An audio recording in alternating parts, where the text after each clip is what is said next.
صباح الخير أو مساء الخير على حسب بتشوفوني امتى. حبيت النهاردة أقدم لكم وصفة بجد خطيرة وهتنفعنا قوي في رمضان. كل سنة وانتم طيبين. يلا بينا نخش ونشوف حضرت الوصفة والطبق الخطير ده ازاي. عندي تقريبا كيلو ربع من الصدور.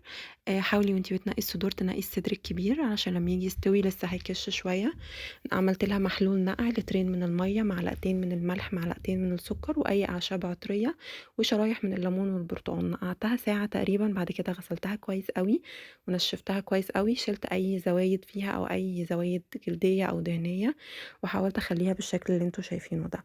بعد كده تبلتها بكوباية من عصير البصل، معلقة كبيرة من الملح، نص معلقة من الثوم المفروم، معلقة كبيرة من الفلفل الأسود، البابريكا، بصل باودر، توم باودر، زعتر، ومعلقة كبيرة من المرقة الفورية، ويا دوب ربع معلقة من الجنزبيل. تمام، نزلت الفراخ كويس قوي في التتبيلة الخطيرة دي وحاولت اعمل فيها فتحات. تقدري تعملي فتحات سواء بالشوكة او بالسكينة، بس يا دوب فتحات بسيطة كده بالسكينة علشان الفراخ ما تتهريش مني ساعة التسوية. وحاولت اخليها في التتبيله دي على قد ما اقدر. انا بصراحه بيتها ليله، لو انتي مستعجله على الاقل ساعتين، بس انا حاولت استفاد اقصى استفاده من التتبيله دي وبيتها ليله علشان استمتع بالطعم الخطير والتتبيله اللي كان ريحتها رائعه. بيتها في التلاجة وجيت تاني يوم طلعتها عادي جدا، وابتديت بقى ايه اعمل الخطوه التانية، وهي اني اصدمها علشان اقفل المسام ولما اجي اقطعها ما تفرولش مني. سخنت الطاسه كويس قوي قوي، حطيت مكعب من الزبده، واول ما المكعب الزبده ده بدأ يسيح معايا نزلت بصدور الفراخ بتاعتي وصدمتها كويس قوي على الناحيتين وعلى الجانبين. تمام تمام، بعد ما صدمتها عملت لها زي دريسنج كده، معلقه كبيره من دبس الرمان، معلقه كبيره من العسل الابيض، معلقه كبيره من الكاتشب، ولو في صويا صوص يا ريت، رشه من الملح ورشه من الفلفل الاسود. تمام تمام، بعد كده جبت بقى حله او صينيه المتاح عندك، وجبت شبكه برضو المتاح عندك لان هي هتستوي على البخار.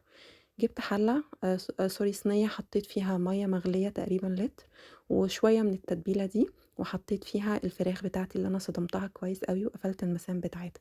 بعد كده بالدريسنج اللي انا حضرته ابتديت اوزع عليها كده من جميع الجوانب، وابتديت بقى احط لها طبقة كده ايه كبيرة من الدريسنج ده، لان هو ده الطعم او الفليفر الاخير مع التوابل بيبقى خطير. بعد كده دخلتها الفرن على 200 درجة، تقريبا اخدت معايا ساعة الا ربع، وانا ما احتجتش افتح لها الشواية. انا هوريكم شكلها بعد ما استوت. هي استوت على البخار، كانت تحفة بجد. هي اخدت اللون ده لوحدها، انا ما اضطريتش افتح لها الشواية. تقريبا زي ما قلت لكم اخدت معايا ساعة الا ربع، وتقدري برضو انتي يعني تتابعي السوا بتاعها بالشوكة. تمام. بعد كده حطيتها في التلاجة 3 ساعات تبرد تماما عشان اعرف اقطعها، او تقدري تسيبيها اكتر من كده. وبعد كده قطعتها بالشكل اللي انتوا شايفينه ده، لحمها ابيض وجامده جدا، خطيره. هقطعها قدامكم عشان اثبت لكم ان هي ما كانتش مفروله ولا بايظه ولا اي حاجه خالص، بجد كانت طعمها رائع رائع، تتبيلتها جميله. اهم حاجه امشي على الخطوات بالظبط عشان تطلع معاكي النتيجه المبهره. اللحمه ابيض متشبع بالتتبيله، في نفس الوقت ناشفه وهي بتتقطع مش مفروله. قدمتها مع رز بالكراميل والمكسرات، سمبوسه. اتمنى تجربوها، هتعجبكم قوي وهتنفعكم قوي في عزومات رمضان. بجد شكلها فانسي قوي وشكلها حاجه كده محترمه بنت ناس، كمان سهله مش متعبه خالص وموفره اكيد، مش زي فكره اللحمه البارده او غلو اللحمه اللي احنا بقينا فيه ده. اتمنى لو عجبتكم الوصفه ما تنسونوش بالفولو واللايك، وهستنى تعليقاتكم في الكومنتات. باي باي.